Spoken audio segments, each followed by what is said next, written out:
This episode is brought to you by our partnership with Suncoast Credit Union. I want to grow. I want to be better at my job every day. Yeah. And I feel like if you always take the perfect, easy kids that don't really need anything from you, you're not growing. But also, a lot of those kids, they just need someone to love them, right? You know, like there have been times where like I've gotten onto a kid, we've had that conversation, but then it's, you know, I still love you. I love that. Right. And to feel wanted, don't we all want that? You know? Yeah. Want to feel valued. Yeah, everyone wants to be picked, right? Right.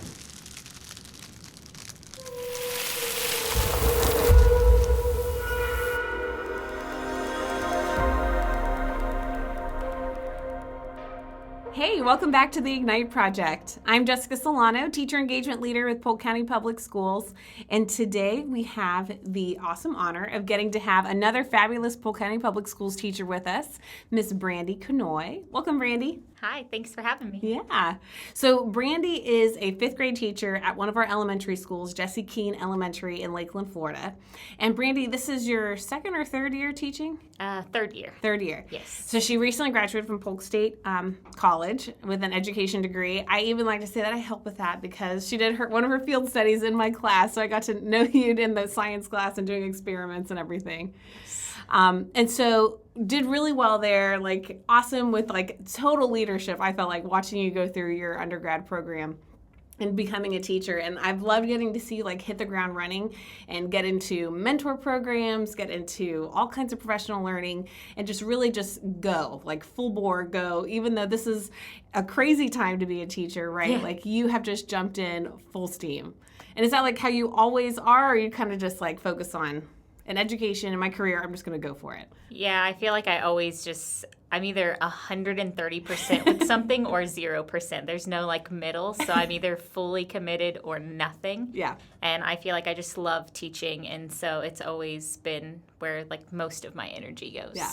I can tell. I love it. And that's really what we need right now, I think, with everything going on. Teaching has never been something that's been easy to do, but especially now with, going through a pandemic and then all of the trauma that comes with it. We're seeing it in our students' behaviors and how they're acting with it.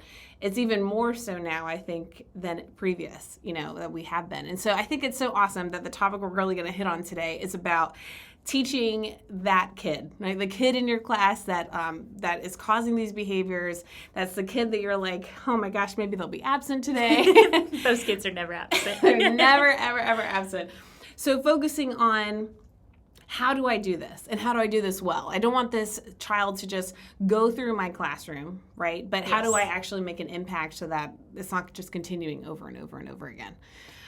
So all that just really, I just kind of want to frame it as, because a lot of teachers, when they get into the classroom, they don't always expect what it's going to be like. Mm-hmm. So I want to ask you, was teaching what you thought it would be? And you went through an education program, right? Prepared you for it. Yes. So what do you think? Was it what you expected? I feel like there are ways, in terms of content and like how to teach, I was really well prepared. I don't think anything can prepare you for classroom management because it's so different. Not just year to year, but just being departmentalized, even class to class. What works with one of my classes doesn't always work with the others. So I think it's always being willing to change and grow and try different things, and that kids are individual human beings and they all have to be treated individually. Yeah, absolutely. And did you see that more when you started taking over your own classroom? Was there like a shift between doing the internship and the field studies and now this is it? You're their teacher. Yes, very much. The school that I did my internship at didn't really have behavior issues, so I didn't really get to practice any of that. And then my very first day, things are going great, having a good day, got my own class. I feel like grown up, and I'm a teacher. And we go to specials, and I have a student, he's just absolutely refusing to go to PE. Nothing I can say is going to make him walk any further down the sidewalk. And I'm like, great, I'm brand new, and now I have to go to the principal because I have this kid that won't move, and what am I going to do? And, and then I learned that the year prior, he had gotten to, a cursing argument with our PE coach, and ran off campus and ran home and got his mom because he lived very close, and it became this whole thing that I knew nothing about, and that really kind of changed my mindset, because in the moment I was just like, this is just this annoying kid that's making me look terrible, and why won't he just go to PE? One kid doesn't want to go to PE, and And then we just, I don't know, for whatever reason, we kind of just bonded after that. Like, I always pulled him from small groups. I read AR books with him every day. Like, he just, I don't know, he became my person. Yeah. That's such an awesome story. And I think it perfectly frames that we don't know what's going on. Like you're saying, I don't know this whole other story. All I know is you don't want to go to PE and you're making me look bad. What's going on? And I love your authenticity in that there is so much more beneath the behavior that we don't see, right? And so that kind of gets into this idea of talking about behavior problems. And sometimes we say, oh, I've got 3 behavior problems in my class this year.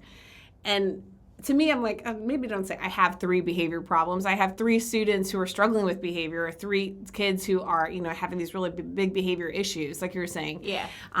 But I think there's something there when we label it as a behavior problem.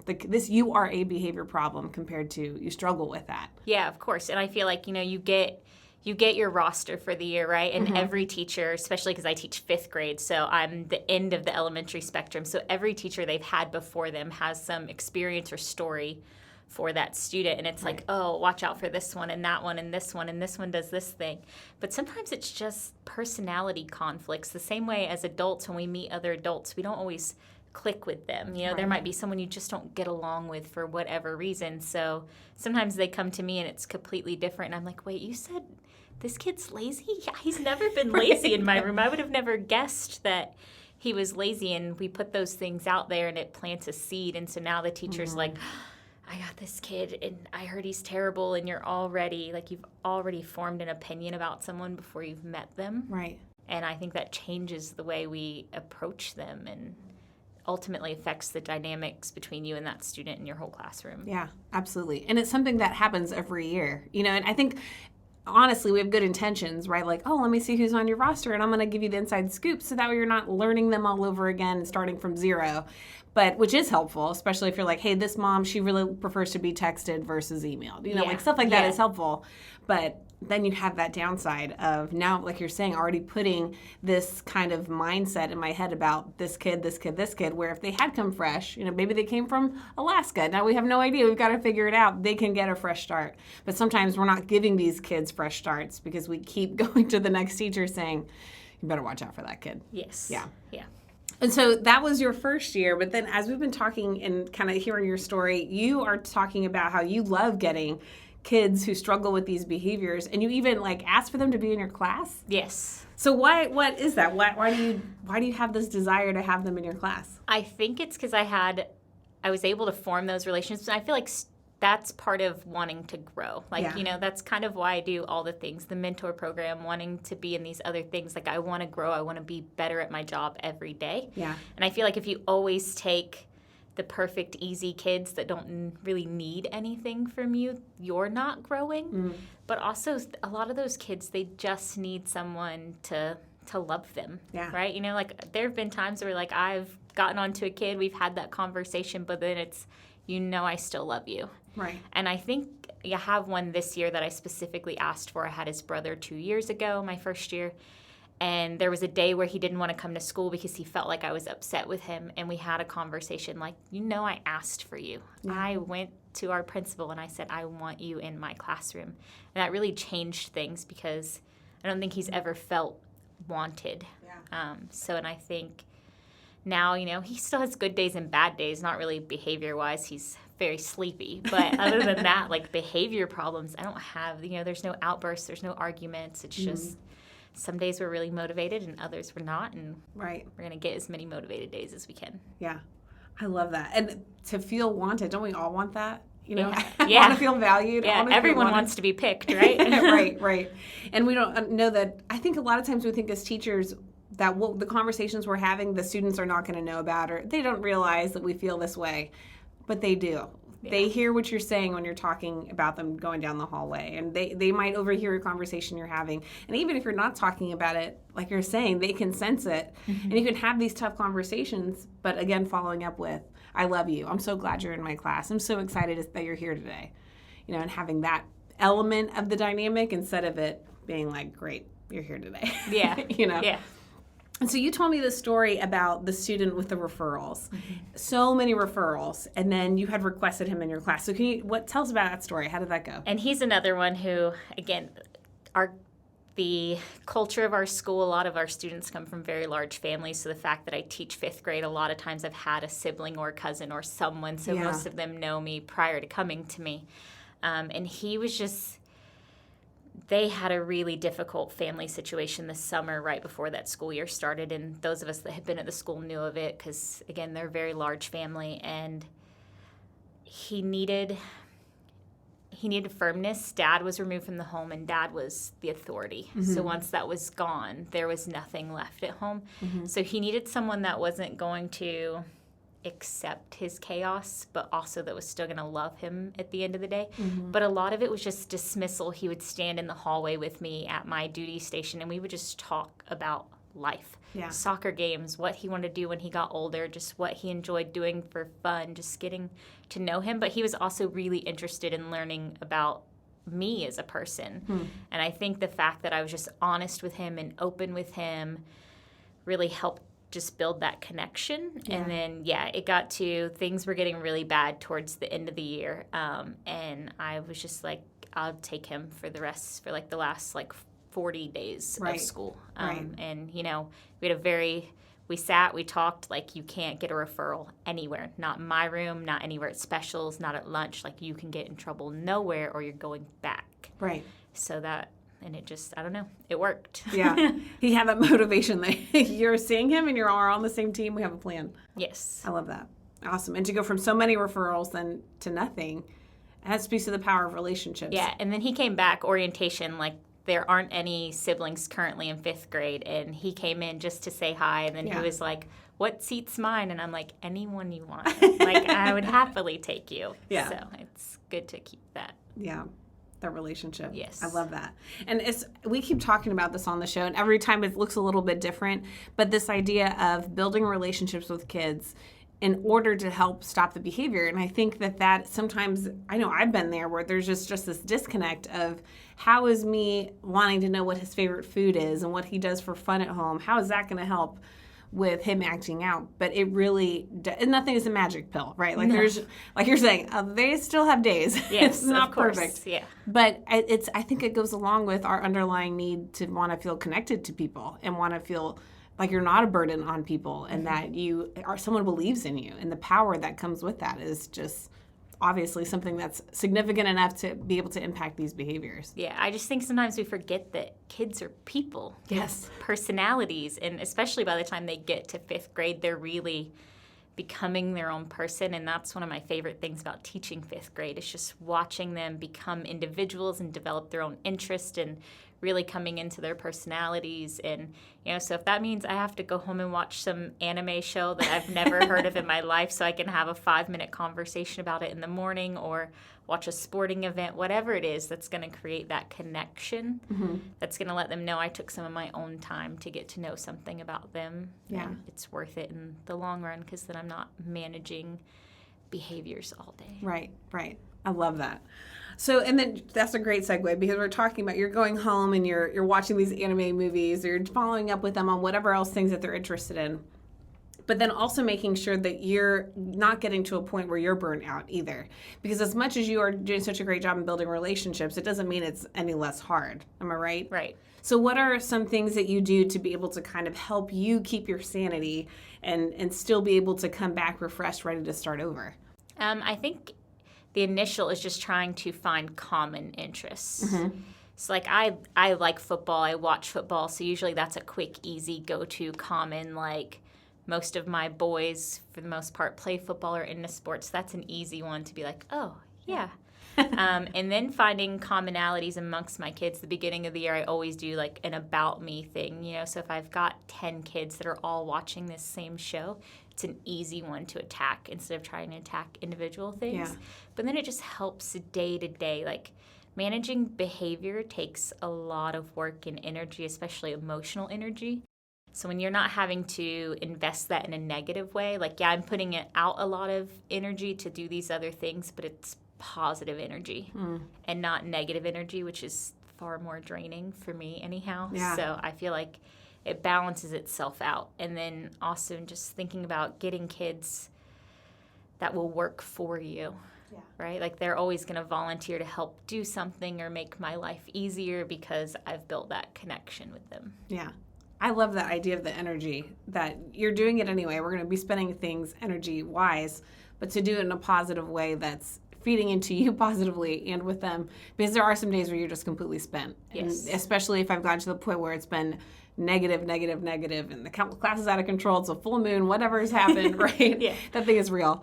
But to be specific about investing your time into being proactive and building these relationships pays dividends in the end. So Yes. I love that. Absolutely. And it kind of goes to that thinking of with growth mindset too. Like we have this idea that can all students learn? I think most teachers would say, oh yeah, all kids can learn, especially if they're given the right tools. But do we have that mindset as well with behavior? Or are you saying, this kid is diagnosed and, bipolar, or this kid has this issue, or this kid has this issue? Are we then putting them in a box and saying there's nothing that can be done about it? Or do we think with a growth mindset and say, you can grow, you can move beyond your behavior, and I'm going to help because I'm going to invest my time in you as well.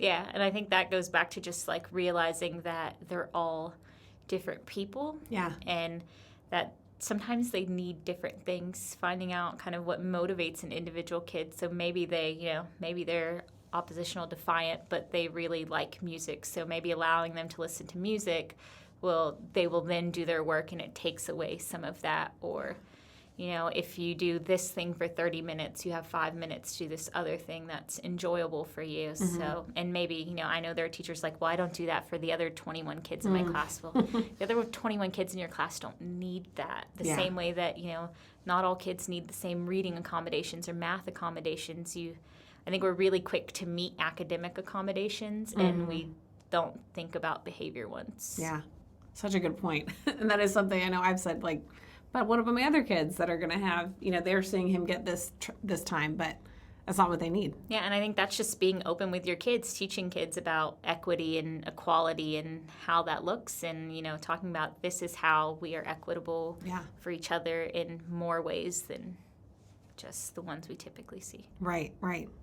So you've given a lot of different pieces of advice already, but if you could pick like one piece of advice that you'd give to a teacher who's listening and say, okay, I've really got to be better about building relationships with my students, meaningful relationships with them, what would be one piece of advice that you'd give to a teacher wanting to do that, who maybe doesn't even know where to start? Yeah, I would say just finding one way to connect with like each kid, and it doesn't have to be every day, but maybe pick one kid every day that you're going to be like, find one thing they're interested with and try and connect there. Yeah, so it's not so overwhelming. Yeah. Like today is Brandy. I'm focusing on Brandy. Yes. I love it. Well, we always wrap up our show with the same question. And so it's, if you could pick one area in education to spark change and ignite a shift in behavior, what would that be? So we say, I want to ignite what? I want to ignite a change in the way we talk about students. Yeah, can you say more about that? Just like as you were saying, the way that we talk about them impacts the way we treat them. Yeah. So when you're constantly talking about one student in a negative way, you're always going to approach them negatively. So I feel like we're really quick to complain about students instead of like having those conversations with your team about the positive things that occurred with your kids in class that day, the light bulbs that went off, the student who a week ago only wrote a sentence and this week they're writing a paragraph. Like, we need more of those conversations. Absolutely. And I think that takes to setting the tone on campus of not just kind of going into it, right? Because it's so easy to be like, oh my gosh, tell me about it. She did this last week. But to really stand up and say, hey guys, I heard a teacher say, I really care what you guys think. I really respect you all as teachers. So if I hear you guys talking about that, I'm going to take it to heart. So I really want to just make sure that everything we're talking about is positive. And the line in the sand that would draw to be able to say, I love you guys, I respect you guys. And I can't talk about the kids this way because it'll mess me up. I got work to do. Yes. I agree. It's in our words and it impacts our actions. So powerful. I love that you're in your third year teaching and you're hitting the ground running, joining us for Leading from the Classroom. You just got accepted into that. Yes, I'm very excited. Super exciting. And I think that's really, what's setting you off to be so impactful already is that you're hitting the ground running and you're framing things in a way that, what does equity look like? What does the way that I'm speaking, how does that impact my kids? And how do I do things and not just stay in this box of what's safe? So I appreciate you sharing your insights and your experiences, Brandy. Yeah, thanks for having me. It was really exciting. Yeah. Thanks for joining us. Are you fired up? You can continue to fuel the fire by connecting with us here in Teacher Engagement. Every month we host virtual all-teacher seminars, and we also have ongoing programs designed to support teachers wherever they're at in their teaching career. Whether you're a new teacher or a teacher leader, there is a way to get plugged in. Follow us on social media at TeachEngagePCPS to see all that we have going on. Let's keep that spark alive and join forces with others who have chosen to stay ignited. Thanks for joining us. You can subscribe to the Ignite Project on Apple Podcast, Google Podcast, or Spotify, or watch online at the Polk County Public Schools YouTube channel. To learn more about the Ignite Project and other Polk County Public Schools podcasts, go to polkschoolsfl.com/podcasts.